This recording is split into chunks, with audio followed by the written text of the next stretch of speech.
All right, hello everyone. Today we'll be discussing the age-old question that no one has ever asked. Can a Terra Online party beat Tearlaments in a duel? So, first we have to discuss what are the strengths and weaknesses of each of the sides of this battle. First, the Terra Party, right? So, a party of Terra players have many quick speed interruptions, like Priest has Plague, has Sleep. Warriors have 4 stuns, and Lancers have like 5, 6 stuns. Valkyrie has Blood Flower available very often. Archers have stun traps and close quarters, and on top of their quick speed interruptions, they also have quick speed healing potion and brooch, which allows them a lot more sustainability on the battlefield while protecting themselves from destruction and possibly negation from the other side by Brooch Cleanse. They also have protection against bounce, spin, and destruction effects by using Kaya's shield or Holy Burst effects. And while in Edict, you have many turns of protection, almost permanent protection from those effects. And on top of all of that, Terra players have extremely high attack stats. They do a lot of damage most of the time. Well, okay, maybe some of the time. However, the Terra Party is not without its weaknesses. Every single Terra player's effects are once per chain, because after you commit to casting a stun, you'll be animation locked, and you cannot, cast 5 stuns on top of each other. Once you cast one stun, you're in an animation lock, and you have to wait for that chain to resolve. And on average, Terra parties are not usually piloted by the best players in the format, so they are prone to make some questionable decisions and maybe prone to misplays. Now on the other side, Tearlaments have a lot of strengths. They have the ability to play through anything. They have the ability to play through it on their opponent's turn using the effect of Havness and Kelbeck and the various Ishizu cards and hand traps. When they're destroyed, they can shuffle themselves back into the deck and extra deck to perform fusion summons, and they have interruptions in the form of monster effects in like say Rukalos or Kaleido Heart. They have or even Dragostapelia, and then spells they have Tearlament Scream, which reduces the amount of attack damage that the Terra Party would do. They have interruption in the form of Suliek to negate individual party members, and even the field spell Perla Rhino has an effect when um, shuffling monsters back to pop a card on the field. They do have weaknesses, however. They are vulnerable to combat removal, which is mitigated by Rukalos, as well as a few other things that will be discussed later. But Tearlaments are not exactly the only things that the Terra players are going to be up against. We also have the Shizu cards. Agito and Kelbeck have the ability to mill 5 HP potions from the stack to the graveyard every single turn. Each of these effects are once per turn, so it will be 10 HP potions every turn.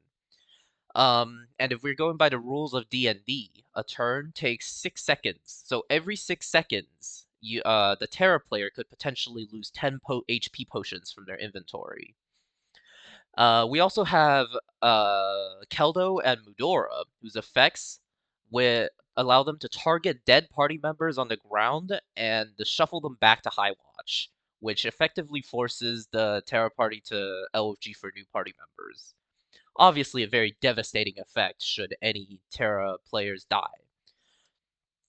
Now, how would a Terra party play against such a tier 0 meta threat in the form of Tearlaments with Ishizu cards? Well, they can use their mini stuns on the on-summon effects of some of these monsters. For example, if the Tearlaments player normal summons Rhino Heart, you can negate the effect of Rhino Heart with a stun. If, say, Kit Kolos comes out, you can stun Kit Kolos, and she would not be able to use the effect on field to send herself to the graveyard, summon Merly, and Millweight feel great. You can even stun the effect of Kaleido Heart to not spin back a party member to High Watch. There's You have to play around the main strategy of Tearlaments. And when the Tearlament player tries to interact with you, you have to use your protection spells. So for example, if Kaleido Heart attempts to spin, then you need to use Kai's shield to prevent that from affecting you. In tournament settings, you're only allowed to bring up to 60 health potions. So you bring all 60 health potions to mitigate the mill effects of the Ishizu cards. And when you can, you need to destroy the tier monsters by battle, as to not trigger their effects. And the continuous trap card Suliek allows the tier player to dodge a lot of targeted removal or negation, and also is in itself targeted negation. So we want to try to plague that effect as soon as possible. Unfortunately, Perla Rhino is a field spell, and as we've seen in FAUH and Bahar, the field itself is not something that we can interact with. We cannot like plague or regress Bahar's like fire ring on the outside, so we cannot interact with the Perla Rhino. Now, uh, clearly this is not looking too good for the Terra players, right? So we need to consider some non-engine ways to deal with Tearlaments. Thankfully, we have many ways in history that Tearlaments have uh, kind of fallen to. For example, Abyss Dweller, which negates the effects of all monsters in the graveyard. Unfortunately, because of the skill gap between the party members, every single party member in a TERA party are different levels. And that kind of takes Xyz summoning out of the equation for TERA parties.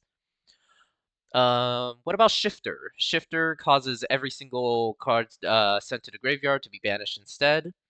Um, Now, unfortunately, the Shifter would prevent party members from being rezzed as well, for they will also be banished when they die. It would also requires no dead party members in the graveyard already to activate a shifter. Um, and that is a little bit hard for Terra parties to do. So shifter is not a realistic choice for counteract tier limits. Castiras maybe? Unfortunately, Terra players have to be on the field, and there'll always be Terra players on the field, which would prevent Castira monsters from special summoning themselves from the hand. What about Bestials and DD Crow? Terra parties are already extremely inconsistent by themselves. Um, it's hard to like parse a run in on Moongord, and Terra players are prone to making mistakes, and the deck itself is just not very like fluid. It doesn't have many searchers or extenders, so they cannot afford to play any more non-engine. You can argue for maybe Bestials to strengthen Link plays as well, but Terra players do not cooperate very well, so I don't know if they even can perform Link summoning. I don't remember, but maybe I think Warriors in particular actually lock you out of extra deck summoning.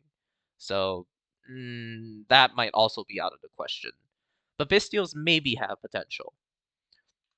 So, with all that in mind, how exactly would a duel play out?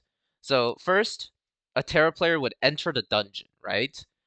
So that automatically allows the tier player to activate Droll and Lockbird, preventing further additions of cards from the deck to the hand. That would prevent further Terra players from uh, engaging with the teleporter and entering the dungeon, because that would be adding a card from the deck to the hand.